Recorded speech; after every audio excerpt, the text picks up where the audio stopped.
Good day, nata sa atong kwanon part 4 sa atong pagpanghatag og bugas o masudan sa atong mga igsoon. Uyo Kimi, thank you. Tana.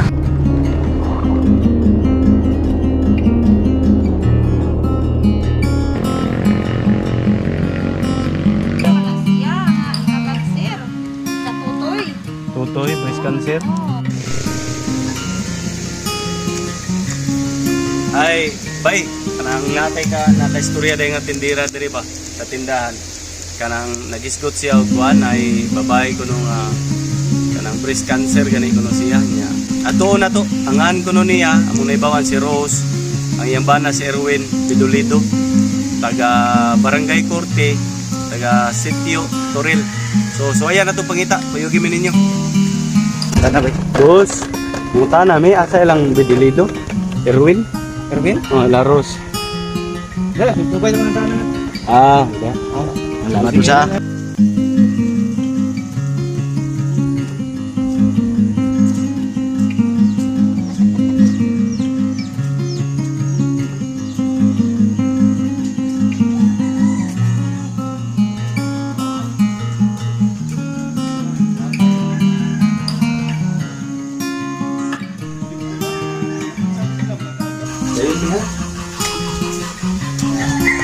Yung hapon.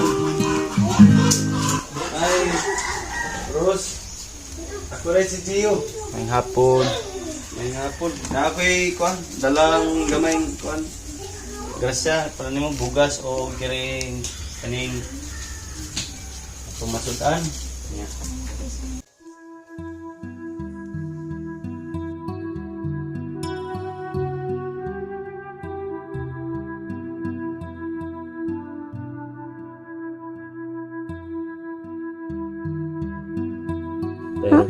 Ako si Rosie Barosa, 44 anyos, may sakit sa breast cancer. Karon isaka sa akong spinal cord nga nag-stage 4 na. Ako niya kakanin nanukto sa inyong galaman. Ang mga yung ginabag financial. Tungod na niya akong sakit nga nagbubang garon sa akong pagganto. Nabanan sa akong pamilya. Kung kinsa gatong mga taong malumugas kasi aliyaw tabangin ko ninyo. Dili pantang ko gustong mamatay pero kung buot na sa Ginoo wala na ko'y may matungod akong mga anak kag may pa. Papat sila ka po. Malos na naglisod ulan kimigong pinansyal nga ikasuporta. May kapalit og tambal ang mga pinansyal na mong pagkaon.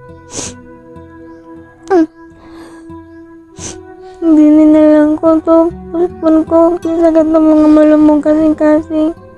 Palihog tabangin ko ninyo.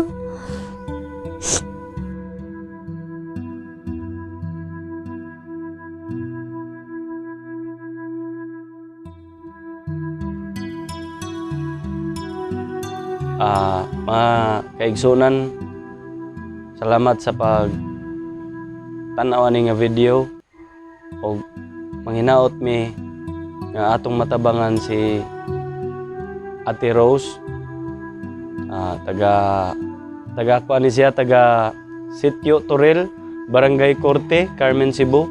Kung ganahan mo nga mutabang sa iya, aniya lang.